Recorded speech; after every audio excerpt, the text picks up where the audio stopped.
There we go. Welcome to the Hip Hop Hustle podcast. I'm extremely excited about my next guest, the one and only Bobby J from Rockaway. It was funny when I messaged you and I was like, "Where are you based?" And you were like, "It's in my name."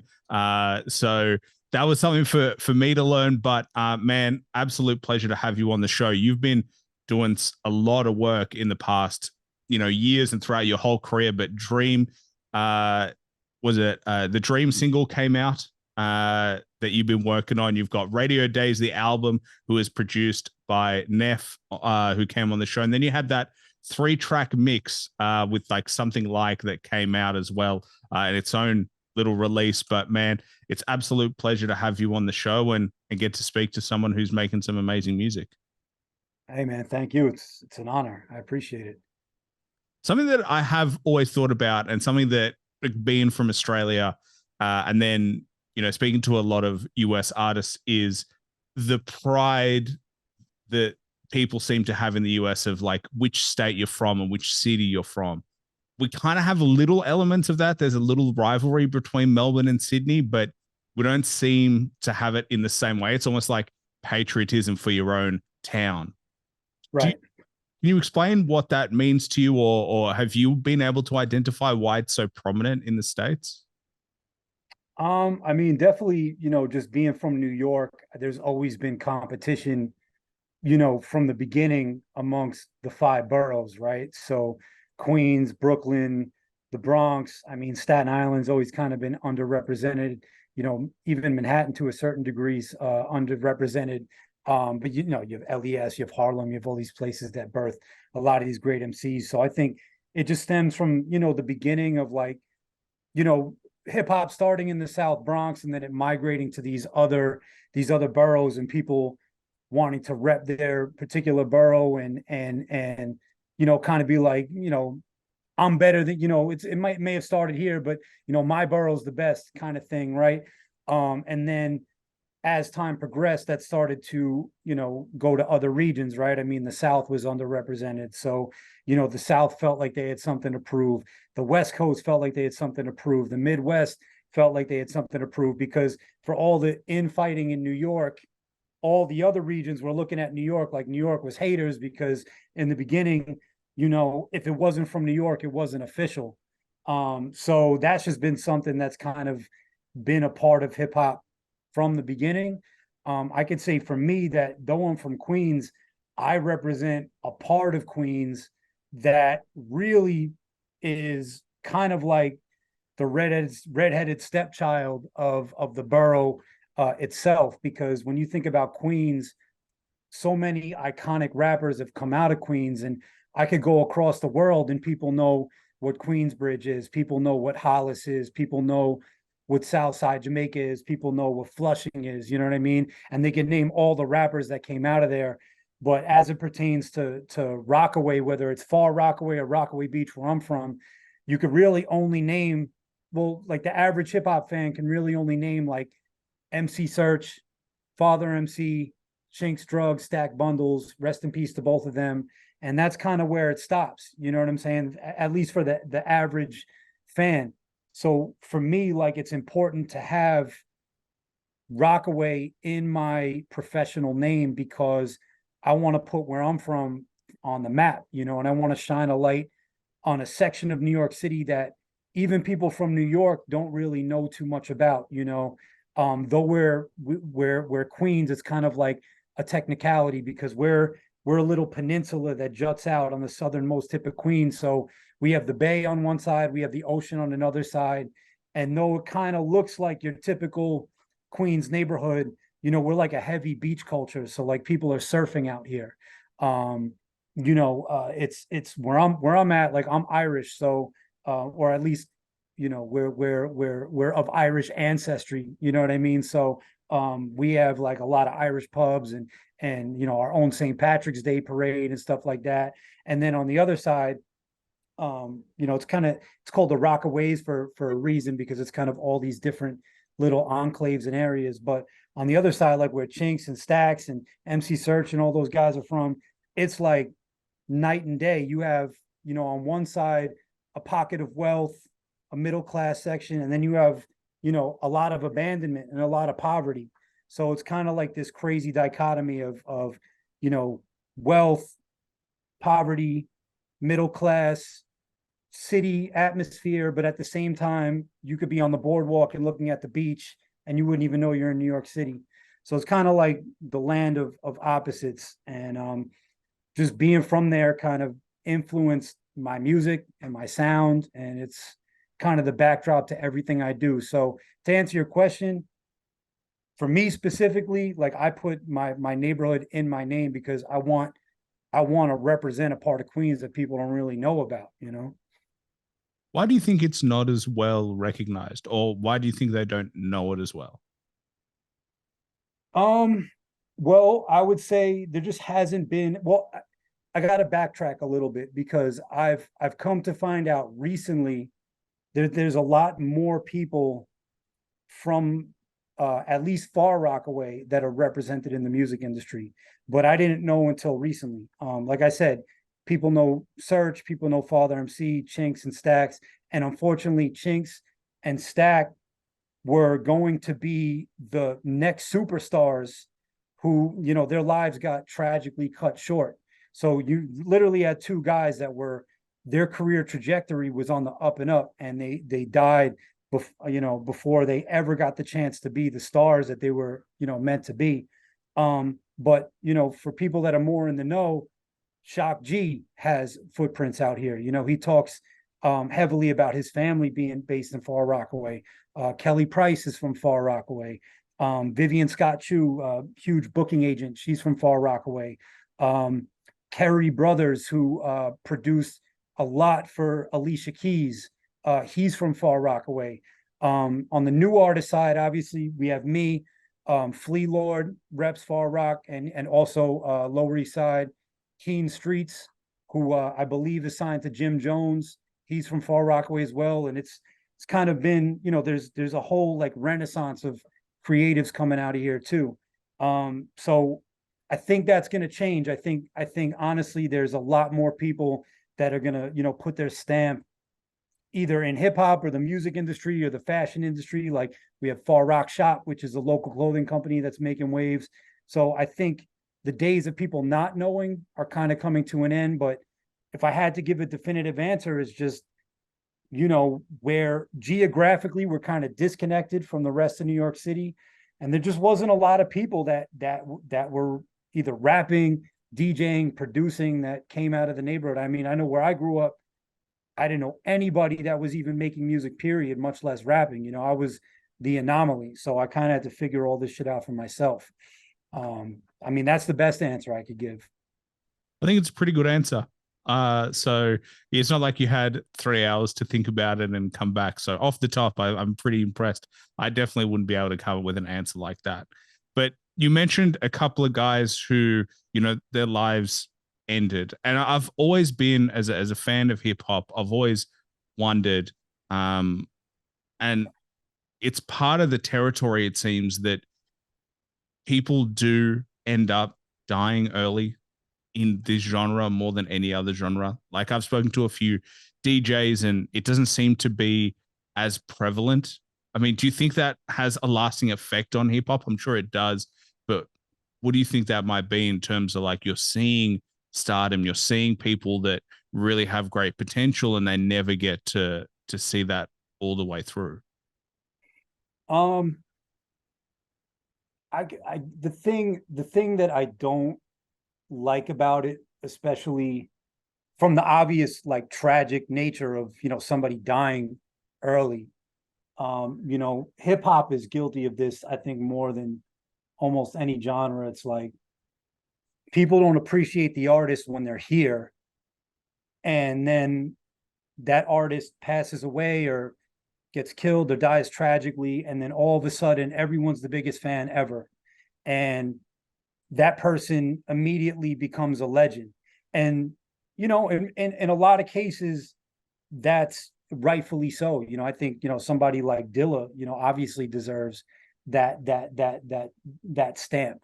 And there's numerous examples, MF Doom, you know what I mean? I just don't like the Johnny come lately hip hop fans that, wait for somebody to die and then they go back and they check out their music or their discography, and then they want to act like, I was the biggest fan ever. You know what I mean? Um, I like it better when people are shown their respect and are appreciated when they're still here to see it. You know what I mean? Um, but I guess, at the same time, unfortunate as it is, somebody passing away and then their music kind of having this boost, especially today where it's the streaming era. Somebody passes away and people go immediately to their Spotify or Apple Music profile and stream their music. Um, I think for an artist like Stack or an artist like Chinks that like never properly got to put out, a debut album. I think it's dope because it helps keep their name alive. You know what I'm saying? Like I remember growing up and listening to Stack and because I was such a big fan of like the Smack DVD era and like Cocaine City and like the Come Up and all that shit. And he was all over that. And I just remember being like proud that there was somebody that was from Rockaway that was making a name for themselves. So I do like the fact that the legend lives on. It's just unfortunate the circumstances that it happens under. I wish more hip hop fans would appreciate the artist while they're still alive. You know what I mean? Instead of just jumping on a bandwagon. Well, it's like, Vincent van Gogh wasn't appreciated until he passed away. He was Right. for his whole life. And then hundreds of years later, now he's renowned for being a fantastic artist. But it's sad that he had to go through that, or that the artist had to go through believing or creating an art that was never appreciated in his era. Like, I think there is something about that of like never being able to smell the flowers that you planted. And I think it's tough because in the stream era as well, there are so many artists out there that you almost get bombarded with too much. And then someone passes away, it makes the news, and then you've got direction for a short period of time, and you directionally listen. In a fucked up way, it's like the ultimate marketing like boost. You know what I mean? And it's sad to say, but it's true. You know what I mean? It's just like and even more gross is that labels are like cha-ching when somebody dies, and they're like, oh man, now we know people are going to stream the back catalog. Now we know people are going to buy the albums. Now we can release a posthumous album, and like, see, and especially now with AI, man, like it's over. Like the vultures are about to descend on like legacy artists. And people who don't have control of their estate. It's going to be, you're going to start seeing dead artists put out new fucking albums, which is, I don't know how I feel about it. We haven't really seen what's going to happen yet, but it's sad for sure. Yeah, I'm not a fan of the idea of posthumous albums unless it was done, like unless it was complete. But Yeah, like if it's something like the way Tribe did it, where Fife actually completed the album and was alive to do it, that's cool. But like, I remember when I was growing up, there'd be like these Frankenstein albums, like even though I love it, like Big L, The Big Picture, it's funny, I was going to mention they that took, album. they took all these random verses and cut and pasted them, Biggie, Born Again, and then they did it again. They did it a couple times with Biggie, Tupac. It's just like it just doesn't sit right with me. Like, I know for me, if I don't put something out, it's for a reason. And it doesn't sit right with me that somebody would, take an artist's vocals and do something, without their express approval. You know what I mean? Especially like knowing how much of a control freak I am and how much of a perfectionist I could be. I wouldn't want that done to me, So yeah, I've never really been a fan. Yeah, I had a real problem with the Big L one. We actually reviewed it on the show, and I think you're 100% right. It was very much a Frankenstein job where they took Right. verses from random years in his career. Like it wasn't one piece of time where they just picked random verses from random places, got feature artists who obviously listened to the verse that he had that was incomplete. And then there were tracks where they just beat him on his own posthumous album. It was so weird. The tonality made Yeah. no sense. They had weird hooks that he never would have wanted. Like he had visions for his own label that they didn't really adhere to. So yeah, I am not a fan. And if AI And music it's fucked comes up out, because it goes back to what we were saying before. It's like Big L is probably, at least for my generation, like one of the prime examples of the posthumous boost, right? Like how many people really knew about Big L from the DITC, put 'em on days, you know, kids that were my age when, I was like 12 or 13 when he died, I knew the big picture and then I went back.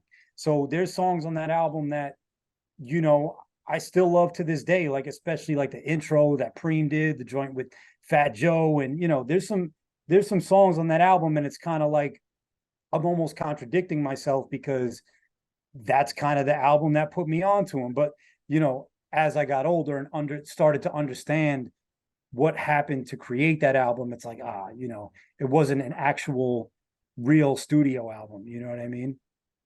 yeah. Well, The Enemy, I think that song is called. And Yeah, the enemy. yeah, but you can hear the difference. Like Fat Joe feels like 1998 Fat Joe in that. Right. And then you've got Fat Joe in another song that's like 2001 Fat Joe.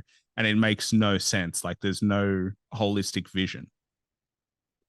Yeah, man. It was, I think again with that album, I think it was strike while the iron's hot. Big L was in people's public consciousness because he had just passed. And I think it was Raucous put that album out. They wanted to put something out, and I'm probably sure that that might be one of their most successful releases, So, it's a controversial subject, that's for sure. So you obviously have a long history of being a hip hop fan. I don't think anyone gets into hip hop without being a fan of hip hop first. But seeing all these things, being in essentially what I would call the mecca of hip hop. I grew up in Melbourne, so it's like I'm looking from the outside in, but being in a place where the hip hop originates, being able to feel it on the street. How do you think that influenced your own creativity? I mean, it's funny because, like I said, man, I was kind of an anomaly. Like where I was at, people were fans of hip hop. And I really got into hip hop through my older brother Eric, who's 5 years older than me. But it's not like I grew up in, Hollis or other parts of Queens where like I'm walking down the street and people are bumping out. I can't go to the gas station without hearing this song, that song, whatever. Hip hop was definitely something that was not all around me, in terms of me going outside and seeing people rapping or knowing people that DJ'd or knowing people that produced. My friends were into hip hop, my brother was into hip hop, but I just got more obsessed with it than anybody else that I knew. And I would go into my brother's room and he kind of had like 90s hip hop 101 in his room, and I'd steal all his albums and listen to them from front to back, top to bottom, learn all the lyrics. And right around this time, the internet was just coming into people's homes. So I had Napster and like LimeWire. So, dude, like I heard albums like Capital Punishment and, It Was Written and Reasonable Doubt and the Slim Shady LP, and those albums blew my mind, and they kind of opened me up to the technique of how rappers put their words together. So once I heard Capital Punishment, man, it was like, all right, I want to hear everything that's like this. And that's when I started to go down like the rabbit holes online, and kind of that was my gateway to the underground. From there I got into cannabis. Like cannabis was one of my biggest influences ever. Chino XL, Razkaz, like, and even guys like that aren't even underground anymore, like 7L and Esoteric, Cage, Copyright, and the Megahertz, just a lot of like the Northeast underground scene. And it was just like an obsession, man. I got obsessed with like that multi-syllable, complex rhyme pattern style. And really was like, I wanted to see if I could do it. It was kind of like a challenge to myself, and started writing. And, you start out, you sound like everybody that you're listening to. And eventually I started to get good, started to kind of develop my own style, my own voice. Got a little Pro Tools set up, and I've been recording ever since. But I wasn't surrounded by hip hop in the sense that I knew a guy making beats, I knew a guy DJing, my friend rapped and wanted to be in a group. I had to learn all this stuff myself. So I had to learn how to rhyme, I had to learn how to record myself, how to engineer myself. It wasn't really till I got to high school that I started to meet like-minded people that were, rapping and, working in studios and shit like that. So, I would say like my actual career, or getting started down my career path, that didn't really come into play until high school. That's when I really started to, make moves towards, really doing it for real. But yeah, man, I was isolated out here. It was probably similar to your experience. Where I went to high school was in an area called Fresh Meadows, in Queens, and that was like, even though it was 45 minutes from my house, it was like night and day. You know what I mean? It was two completely different vibes, two different places. So that's where I met other kids that were rapping, other kids that were working in real recording studios at a time. Like, let's say this is 2001. I'm a freshman.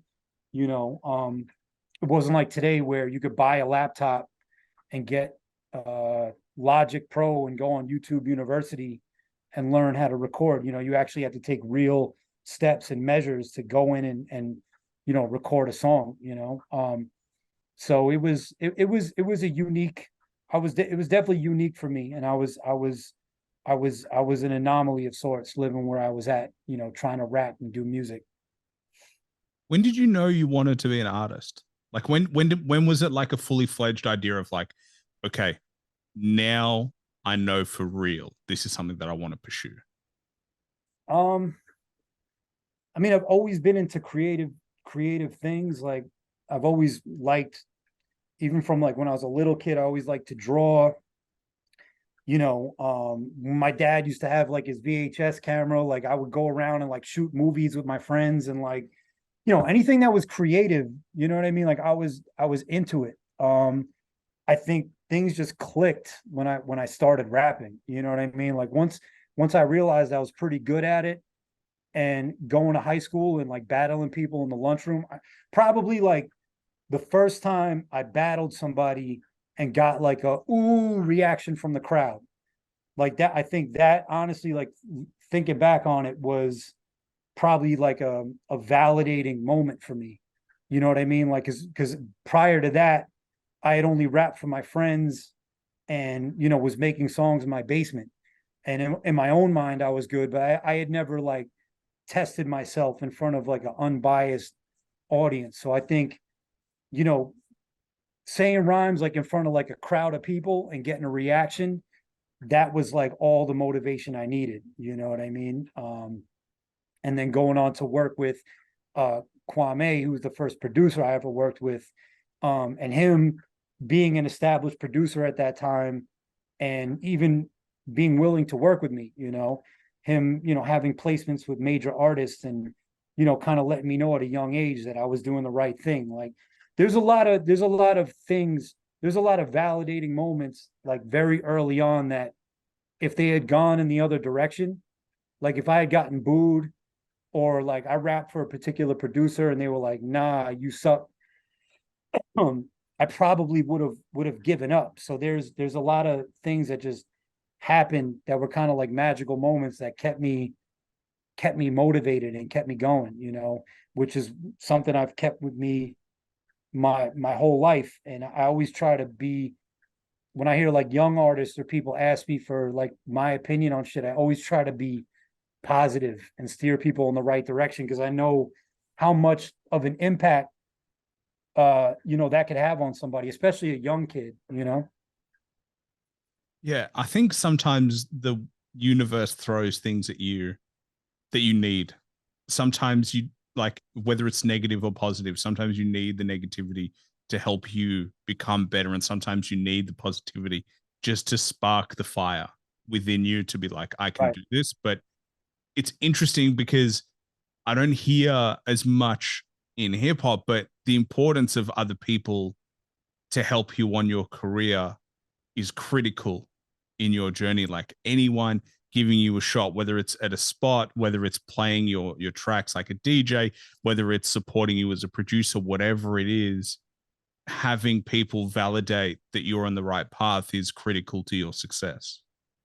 100%. It's like it takes a village to raise a child type of thing, man. It's just like there's so many. By the time you see a successful anybody, artist, actor, creative, whatever, there's so many bits and pieces and so many people that played a critical role in their success.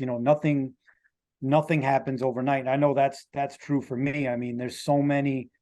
This is a game of investing in yourself, both financially and your time, um, favors and relationships. You know what I mean? Like it's like those three things are the most important thing. And like for a long time I didn't understand the relationship and networking side of it. You know what I mean? Like there was a long time where like I was afraid to go out and like get in people's faces and make connections. And like so much of whatever, I wouldn't call myself a successful artist, but I'm certainly more successful now than I ever was at any other point in my career.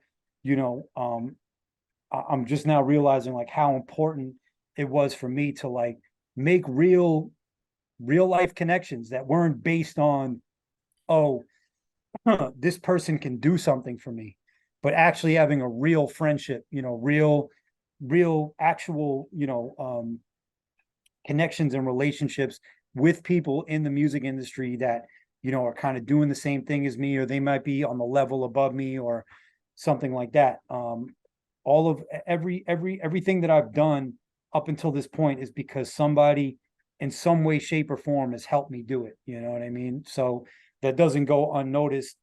And I try to pay it forward as much as I can. Well, the interesting thing about networking is that, that strategy of like the importance of relationships, and something that I learned in my life was you should offer value instead of asking for value. Of Right. like, hey, how can I help you, rather than how can you help me? Because ultimately, if you give enough value out to people, they will then help you in return. And so I think there is this weird conception of like, I just have to ask for stuff. Whereas if you give enough, it's this weird karmic value system where it's like if you give enough out, you help enough people, that energy will come back and people will remember that you've helped them. And then hopefully the tide will rise together. Um, Yeah. Especially if their careers continue to blossom and continue to get better. Yeah, man. So there's a lot of favor for a favor. And also I think it's kind of just like rules of attraction as well. Like there's there's a there's I was watching like a Chris Rock interview where he really kind of summarized how things work in the entertainment business. He's like, if you're driving on a road and your car breaks down and you sit and you wait for somebody to pull over and help you, it's never going to happen. But if you get out and you open the front door and start pushing your car along the road, somebody's going to come and help you push that car. So like the moral of the story is, people want to help people that are helping themselves. So I think, that really resonated with me because, I just look at my own life and my own journey as an artist. The minute I stop asking people for shit And the minute I stopped caring what people thought and I just started putting myself out there and started really like putting in the work, that's when the stars started to align a little bit. You know what I mean? And it's the work that I put in and the relationships that I make along the way that keep getting me closer and closer to the goal, so to speak. And I don't even know what that goal is. I just know that I'm moving in the right direction. You know what I mean? It's like I could say with confidence that a year from now, I'll be in a better position than I am today. And I'm in a better position today than I was a year ago. You know what I mean? So it's just, it's slow and steady wins the race, you know, and as long as you keep your head down and put in the work and stay consistent, you don't give up. And, you know, I say this more often than not, and it sounds like such vapid advice because you hear it so often, but, you know, don't give up. If you quit, then it's over. And it sounds so simple, but it's true. You know, if you don't give up, um, you know, there's no way that things aren't going to happen for you. It's just really a test of your mental fortitude. That's the hardest part about being in anything entertainment. It's not listening to the doubt, the voice of doubt in the back of your head, or listening to the negativity or the people that are gonna try to deter you from what you want to do. You know, that's the real challenge. You know, making the music and all that shit is easy. You know, it's sometimes, you know, not listening to, you know, your inner voices or being your own worst enemy, you know? You know, I cannot agree more with you. Like, I've said this multiple times as well. Like, the only reason I'm still here, the only reason I'm getting people like yourself is because I just didn't quit. That's literally the only reason. I had people say when I started, like, who are you going to get? Like, who's going to talk to you? Like, who's going to be willing to take their time and talk to you? And so now, over 3 years later, I can feel the difference between when I started. You would hope that I would be able to feel the difference, but that belief of just like, even if at times I'm faking it, where I'm like, I don't know why I'm doing this, but I believe in the vision enough to just like keep plugging away. That is the important part, to just like see it through. And I think Right. that that is a huge reason why people don't succeed at whatever it is. They don't give it long enough. Like, I always use the phrase like, it takes 10 years to become an overnight success. So 10 years, put in your 1,000 hours, your 10,000 hours to become Times a more, master. man. Yeah. Yeah, I mean, it's you just got to not quit, man. Like that's really it. Like it's a marathon, not a sprint. Seriously. You know, there's a lot of examples of people that just kept at it that, you know, hard work, I think hard work in a lot of ways supersedes talent. You know, there's a lot of people that just put in the fucking work and they've been able, you know, they've been successful strictly based on their work ethic. I know a lot of people that are way more talented than me, but they don't have the drive to do it, you know? So it's a strange kind of thing, but you know, if you don't give up, I see no reason why, you know, you wouldn't be successful or why I wouldn't be successful, you know? I have thought about those people who are like, you know, extremely talented. They have the gifts that we would essentially want to have, but then they don't, for whatever reason, pursue it. Or maybe that's the curse, is that it comes so easy that you don't believe in the hard work, that you're so used to It just. could be entitlement. Just, you know, because the talent, like it's funny. I was reading I just bought Dante Ross's book. It's called Son of the City. You know, Dante Ross, obviously legendary, you know, music industry, hip hop A&R. And, you know, he talks at length about working with Grand Poobah and how Grand Poobah, you know, should have been, you know, one of the greats of all time. But, you know, he just talks about how entitled he was, and he'd show up late to studio sessions and he wouldn't write hooks. And he just was not willing to put in the work to become as great as he should have been. And, you know, like after he left Brand Nubian, his his solo albums didn't really hit like people thought they were going to be. But, at one point he was like the hottest guy in the game. So yeah, man, like I think in some cases, being just a natural talent and things coming to you easy can create a sense of entitlement that could work to your detriment. I think, any successful, artist or entertainer, it's usually the marriage of talent and hard work, but sometimes it might be 75% hard work, 25% talent. It's again, like I said, hard work supersedes talent all day. I agree. I mean, you see it in every arena in sports. How many, athletes with potential never reach even close to what they're projected to be able to do because they don't put in the hustle, they get distracted, whatever it might be. I mean, we're seeing it with Zion right now in terms of like what's happening with his career and all that drama.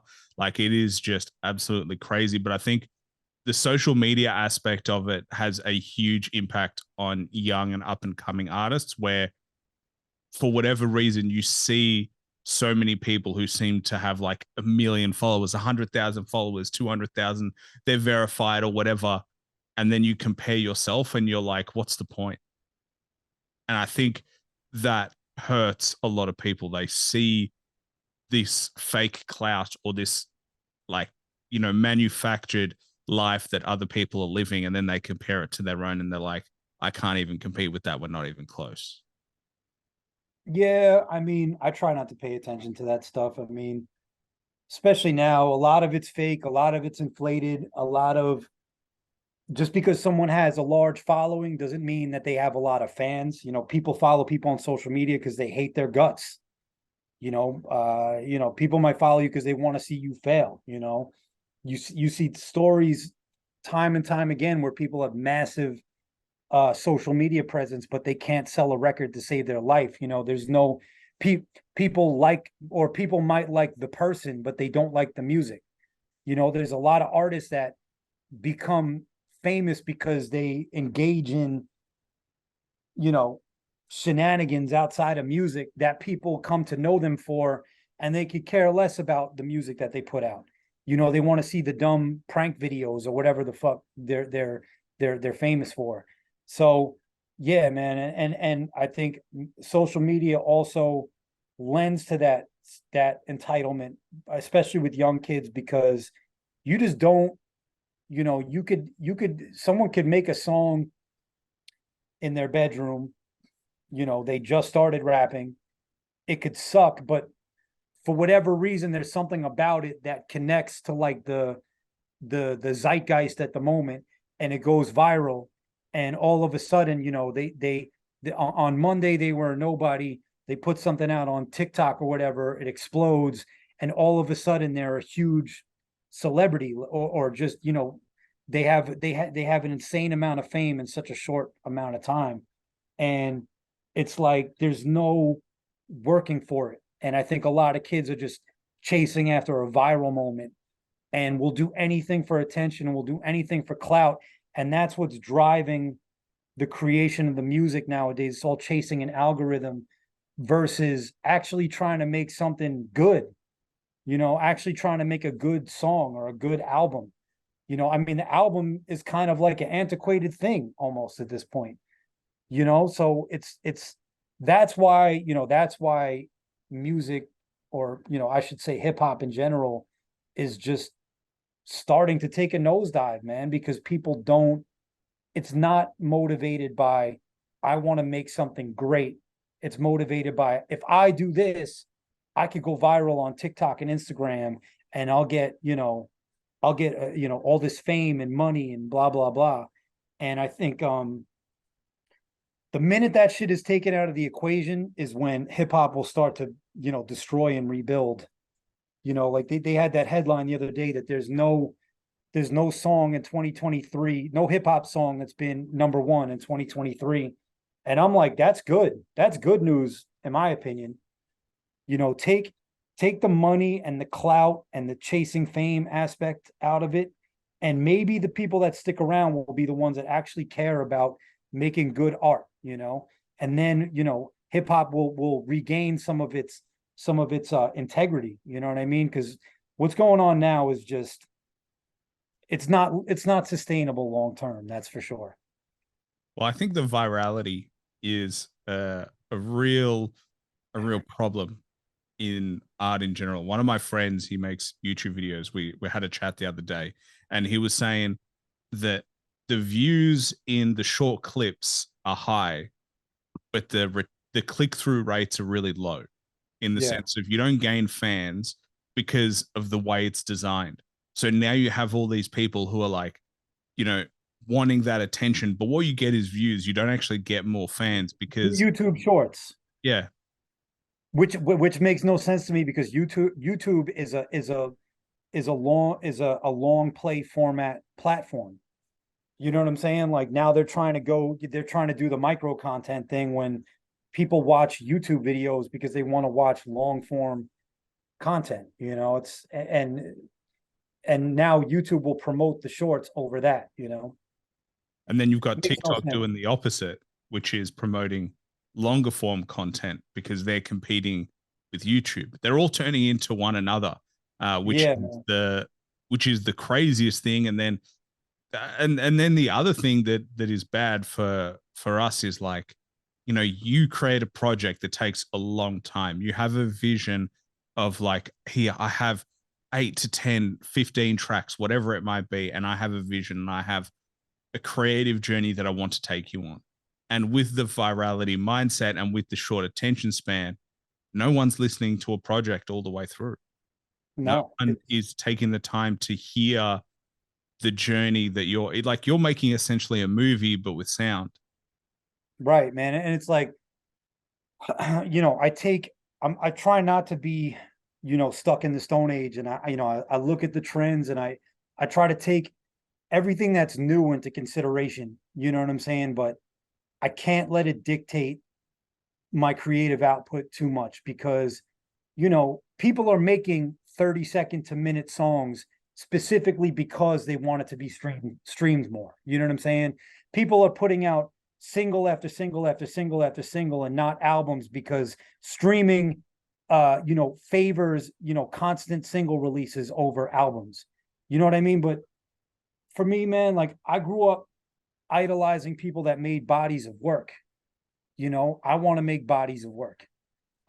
So, I kind of take like a hybrid approach sometimes. Like, when we put out, like you mentioned before, we put out the something like Pack.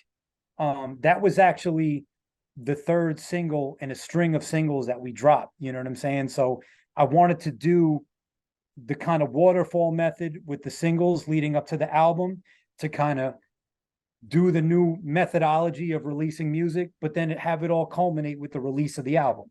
So all those singles were on the album. Every single that we dropped contained the previous single that came out before.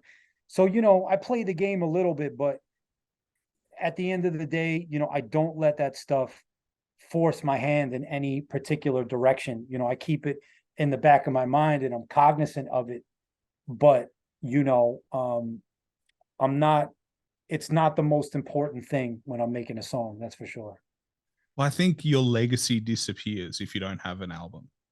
Right. Like, people keep searching for the viral moment or for like the lots of streams or whatever it might be, but like, your legacy in music disappears with singles. If you look Right. at everyone that holds true over time, it's an album, it's a project. It's like, hey, I took a long time to put this together. I put in thought and effort, and the transitions in between songs, the skits, the beats, in terms of tonality, the whole thing. Like, the thing that people sometimes forget about an album is that it's just 12 songs together, but it's not. It's a journey, and a good album takes you on a journey, and that's why they stand out in time. I mean, look at anyone in hip hop who has long-standing recognition. It's because They of an make album. albums. It's not Yeah, because of a man. single. It's not one track.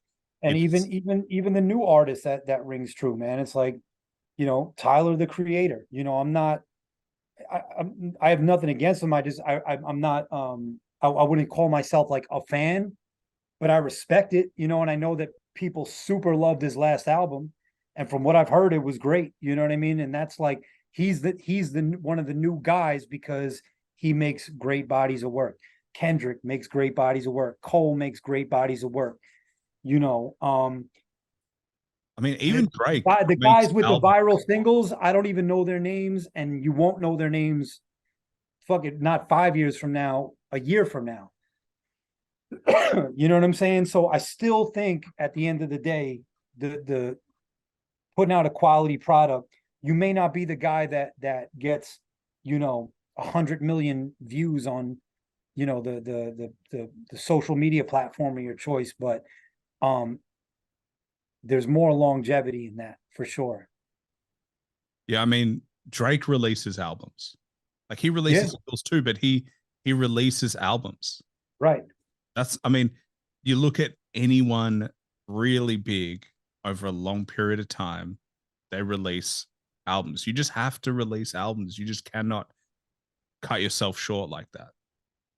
Yeah, and it's a skill in and of itself, man, because there's you want it to have an arc to it. You want the songs to be in a similar space. You want it to be cohesive, and it's just, and then sequencing it. You know what I'm saying? Like all of that stuff at one point in time was an art. You know what I mean? You you you work with a producer, you make a bunch of records, you pick the best ones, the ones that are making a statement, you sequence them in the proper manner, and you're actually trying to say something with the album. You know what I mean? With singles, it's hard. I think people get attached to singles in the moment, but they don't get attached to the artist making the single. I think when you make albums, people get attached to the artist and can identify with that artist. And that's what creates a fan. That's what creates somebody that's going to come see you perform live or spend money on merchandise or whatever. You know what I mean? You create fans when you put out bodies of work. Well, I mean, I look at projects, I mean, singles like Panda by Designer that came out, Right. and it was so hot. And I am such a fan of the single. Then no project came. And then the heat dies off, and that's all you're Yeah. ever remembered for. And like, he might still have shows. I really don't know. I think he still does. I think he might do decently well, but there was his hottest moment was for a single, Yeah. not for a big album. And it's like, you could tell it kind of happened out of nowhere. And then if the album did come, the album came way too late. You know what I'm saying? And there's a lot of situations where that happens. Someone puts out a monster single and it rules the summer. You know what I mean? And then when the album comes, the buzz has kind of died, and you know, people used to create an album and have roundtables on and talk to A&Rs about what the lead up single should be, and you put the single out and the single catches fire, and then the album's waiting in the wing. People have a single blow up and then they're getting a deal and then they're rushing to make the album. And often, more often than not, they don't even have the skill set to create an album yet. They Right. got, it's like, for whatever reason, you get lucky enough. Like it just hits and it blows up. But then you don't have the time in the industry. You don't have the body of work. And then people like, hey, we want 10 more of these. And you're like, I don't even know how this one blew up the way it did. Like I'm just lucky that I had one blow up, let alone have all of them blow up. So it's like you're just seeing these artists without the body of work and without the long-term skill set be Yeah, man. reduced to like, we can't, there's no way they could sustain that. They just don't have that in their catalog. Right. And also they're unprepared to get on a stage and perform it. That's a whole other thing too. Like there's no artist development period at all. That's just something that is completely left up to, the crabs in the barrel trying to get on. You got to figure it out for yourself, and then the label comes in and signs you. You know what I mean? there used to be an incubation period where people would get a deal, and maybe it does happen, in certain regards today, but that kind of used to be the standard thing. Someone will get a deal. They'd work with producers to develop their sound. Someone would develop their look. There was a whole mapping out of what this person or was going to be, and that doesn't happen anymore. Well, I think because it can be replaced quickly. Yeah. Like, why would you invest 2 years into somebody or 3 somebody when hey, I listened to the song, we could probably get X amount of time out of it, we could probably get X amount of money out of it, and then let's just cut and go to the next kind of person who's going to be viral or has the potential to go viral and get the attention, and then next, and it's just a revolving door. Yeah, it's just data and research, man. It's just people are seeing what is trending, on the internet, and they're signing it, and then it's on to the next. When people start signing based on somebody being great and talented again, that's when, things will change for the better. Until then, these young kids or whoever, is A&Ring at these labels, they all have access to the same information, and they're all vying for the same people. This person has 1 million, views on YouTube, and, they have X amount of TikTok and Instagram followers. Let's sign them. That's that. There's no thought being put into it at all. It's we could churn and burn and make a quick buck off of this, and I get it, because it chops down the overhead, and it's let the cream rise to the top, and then we come in and give them the final push over the hill. They don't have to do anything. They just act as a bank, and they help something get over the top, and then make their money on the back end, and that's kind of it. They're not interested in, I guess, from a business perspective, putting in the time, effort, and money to cultivate a new artist who may not be there yet, to put them out and then potentially flop. Well, they're not a charity, like you said. No, they're not. They're not. So I get it. It's the music business. That's what it is. It's the music business. So you can't be mad at the system for being what it is. Ultimately, it goes back to fans. Fans are the ones who rule, in the sense of, you stop listening to it, it'd stop happening. But I mean, speaking of talented artists and speaking of people who are doing well, you've worked with a number of talented artists in terms of, Trick, you've got a track with, you've got Guilty Simpson, you've got DJ Loss, you've got obviously Neff, who was on the show as well. You've got Lil D, who I've spoken to. But I mean, the good news is, for your career, you're rubbing shoulders and you're getting a lot of credibility. Hush as well, from people who are talented and are doing really good things. So does that at least kind of help you know that you're on the right path, that you're getting these cosigns and people who are willing to work with you? Yeah, man. I mean, at the end of the day, it boils down to validation. Like, that's why I do this, man. I do this because I want to work with the people I want to work with. Like, I make music solely because I want to work with the producers that I love, and the rappers that I want to rap on a song with. That's really, like, to put it as simple as possible.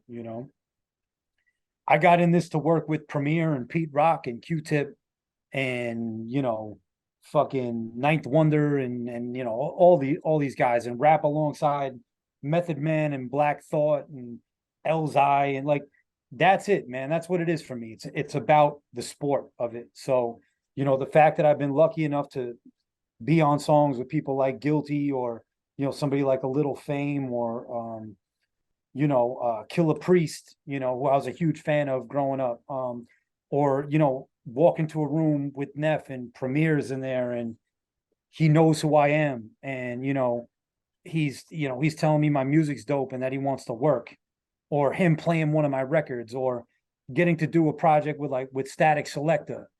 That's what it's all about, man, because I know those guys are very particular, and they're not just going to work with anybody. You know what I mean? So that's what it's about, man. It's about getting the respect from my peers, and working with the people I want to work with. And of course, yeah, of course it's a motivating factor. Shit, like, that's all I want to do, man. It's like who can I get on a song with next, you know? Well, you don't have to tell me about who can I get a song on a song with next. I'm always like, who can I have a conversation with next? So I Right. definitely get that vision. But is it weird? Like, I'm sure part of it is when you're in the process of like, who can I get on next or who can I work with next? You don't actively reflect on who you've already worked with. Is it strange? You know, we're having this conversation and you're starting to list off the names that you've worked with and people that you've idolized for a long time. Does it take you back of like, oh shit, I've done some pretty cool things so far? Yeah, man, it's I think and I was talking to Neff about this not too long ago. It's like you're in a constant state of moving forward, right? It's always what's next. All right, I did this. What's next? What's next? What's next? What's on the horizon? Like I got to keep moving forward. And I think sometimes we get so caught up in trying to reach the next checkpoint that we sometimes don't enjoy it in the moment and don't take a second to look back and go, damn, like I've done some pretty cool things, you know what I mean? Like, so I definitely sometimes, kind of pinch myself and say like, yo, you've, you've really done some cool shit in your career and you should be proud of yourself. And, there's a lot of people that tried to do the same thing that weren't able to do it. Even me being able to go up to like a Shade 45 and rap on the radio, and I've done that multiple times at this point. And like a lot of these DJs up there, I could say I have either a friendship or like a rapport with. Like that's crazy to me. The fact that like Eclipse knows who I am, you know what I'm saying? The fact that Static knows who I am and plays my records like every time. Like Static's the DJ that supported me more than anybody. You know what I mean? Like I can honestly say like he's played my records more than anybody. And so many connections that I've made in this game are because of me knowing him and being around him. So like I owe so much to that guy, and it goes back to what we were saying before. It's just like these relationships lead to another relationship, which leads to another relationship. So yeah, man, like I try to kind of take a step back and appreciate what I've done and be grateful for what I've accomplished. But I definitely don't do it enough, and it's really just drive and ambition to keep pushing forward. And because in my mind, it's like if I'm not working on something, I'm stagnant and I'm gonna die a million deaths. You know what I mean? Like it's I'm no longer gonna be relevant anymore. So that constant desire to move forward is just so I don't lose momentum. Well, I think that is what makes artists successful is almost the refusal or the inability to look back and appreciate what you've done, because otherwise you can get stuck in the past of like, I've done enough, or like I should be getting more in it. And it will go back to that entitlement piece of like, you're still not entitled regardless of how much you've worked and done. You're still not entitled. And I can see that in our conversation of like, there is no part of you that's like, I deserve this right now. It's like, no, I got to keep putting in work to keep getting the things that I want and the goals that I want. So I think having moments in your life where you look back is important, but then also making sure that you can be appreciative but not satisfied with like where it is now. Yeah, 100%.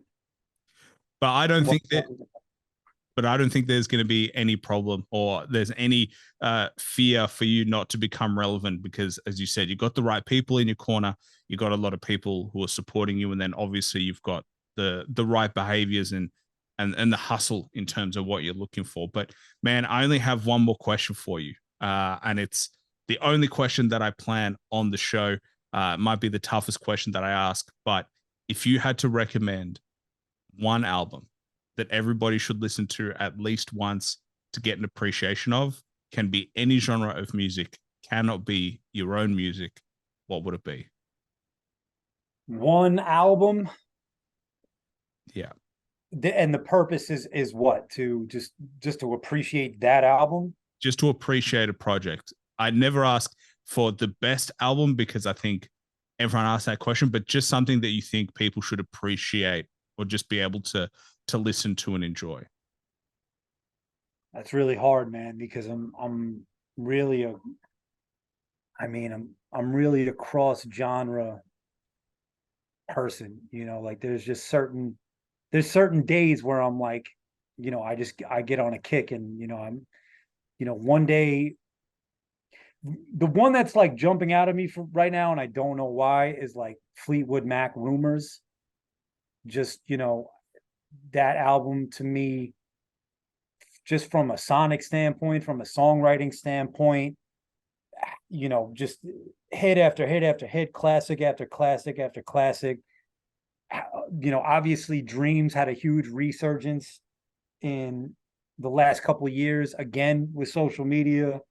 Stevie Nicks being like one of my favorite vocalists, like that's like I think that album like would be like a master class on songwriting, melodies, mixing, like sonics. Like that would be an album like if you got a new speaker system, like you put it on like to test it out. I mean, you said one, like, but it's, dude, there's so many, man. Like for me, like, if it was some hip hop shit, like the album that got me really hooked on hip hop was Ready to Die. To me, like Ready to Die is probably my favorite hip hop album of all time. It's something I go back and revisit more than anything else, more than Reasonable Doubt, more than Illmatic. Like that album for me was the gateway because again, incredible production, incredible lyricism, hits kind of every beat. There's storytelling, there's gangster songs, there's songs like Unbelievable for the hip hop heads. There's,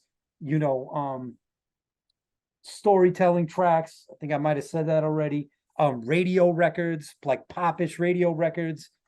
Again, incredible, mixing and sequencing of the album. That album is incredible to me too. And if you ask me on another day, I'd say Michael Jackson, Off the Wall. There's so many, dude.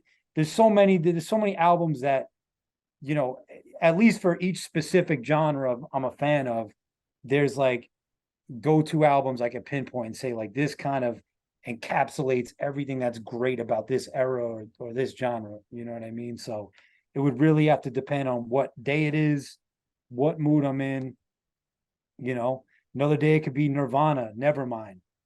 There's just too much. There's too much good music. There's too much good music that I'm a fan of for me to say one. So, well, the good news is that this is simply a moment in time, and the answer that you give today is just a moment in your life, and it's cool to look back on. I like the idea that if you were to listen back or you to go back and be able to go, in that moment in my life, that's the album that I was feeling or the song that I was feeling, versus, in 3 years, it might be completely different. That's why I never say, give me the best album of all time, but just something that you think people appreciate, because I think it's a different attitude to music. I think what I'm learning the older I get and the more I listen is like music goes with you through life. And there are certain albums, there's certain songs that seem to really just hit you at a certain time. And then they almost capture that journey of like, oh, this song was at this moment or this album was at that moment.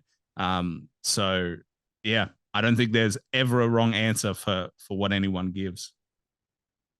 yeah, man, it's tough. Like I'm not the guy to ask like, what's your favorite song? What's your favorite movie? What's your favorite album? Like it's just, I'm a pop culture fanatic in general, so it's like really hard for me to ever give like a definitive answer to any one of those questions. Well, man, it's been an absolute pleasure. I appreciate the time. I know you've got a little one as well, so must be very busy at home, but absolute pleasure to have the one and only Bobby J from Rockaway. For anyone who hasn't checked him out, highly recommend. I've been following you for a little bit, man. So you've been working with some people that I've spoken to and that I'm a fan of. So for anyone that hasn't, please check him out. You've got your socials, you've got Instagram, YouTube. We spoke about socials, but hey, it's a good place to access music. And then you've got your Spotify, YouTube, you've got music videos as well. So you've got it all. And then you've got there's like little documentary videos of like making of songs. So if you want to see the behind the scenes of how songs were made, highly recommend checking those out. But man, is there anything else you wanted to shout out or anything else you wanted to plug? No, just first of all, thank you, dude. The pleasure was all mine. We got to do this again sometime. Yeah, if you want to follow me on Instagram at Bobby J From Rockaway, Twitter at Bobby J Rockaway, YouTube.com/Bobby J. You know, if you just search my name, it's very searchable. It's gonna pop up. You know, the album with Neff is out now. It's called Radio Days. I also have an album that I put out last year called 7182313, which is a collaboration album with an artist out of Detroit named Hush, which has all those collaborations you just listed. Got an album with Static Selector called Endless Summer. And I have another album called Summer Classics. That's kind of my first venture onto the scene that I put out in 2019. So, you know, I like the people that discover me now to go back and see the back catalog and kind of see where it all came from. So once again, man, thank you, dude. This was a really good conversation. I appreciate you having me on, and you know, you asked really good questions too. You know, I'm usually answering the same questions over and over and over again. You know, there was some variety in here. So thank you. Well, I'm glad. It's my biggest fear to ask you a question that you've already been asked before. So I try as much as I can to avoid anyone's like, you know, how'd you get your name? Or like, you know, tell me about your childhood and stuff like that. Nah, it was great, man. Thank you. Awesome.